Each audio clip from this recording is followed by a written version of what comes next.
শ্রীকৃষ্ণ কি বলেছিলেন?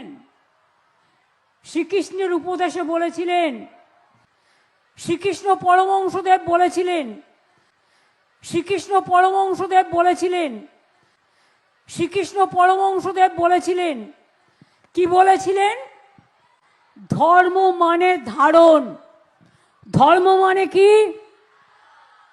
ধর্ম মানে মানবতা, ধর্ম মানে পবিত্রতা, ধর্ম মানে বিদ্বেষ নয়, ধর্ম মানে শান্তি।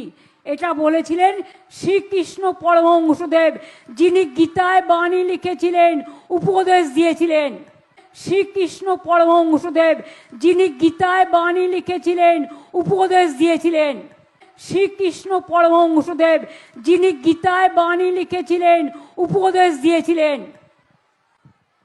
যারা গীতা নিয়ে গীতাকে অপমান করেন তাদের বলি, ওরে উন্নয়নের পাঁচালীকে নিয়ে তুই ওটাকে চাচালি করছিস,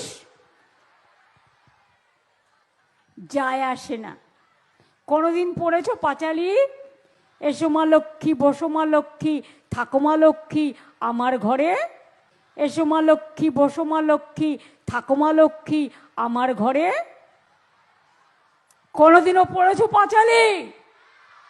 জয় জয় দেবী চলাচল সারে, কুচ শোভিত মুক্ত হারে, বীণা রঞ্জিত পুস্তক হস্তে, কুচ শোভিত মুক্ত হারে, বীণা রঞ্জিত পুস্তক হস্তে, কুচ শোভিত মুক্ত হারে, বীণা রঞ্জিত পুস্তক হস্তে, ভগবতী ভারতী দেবী নমস্তে।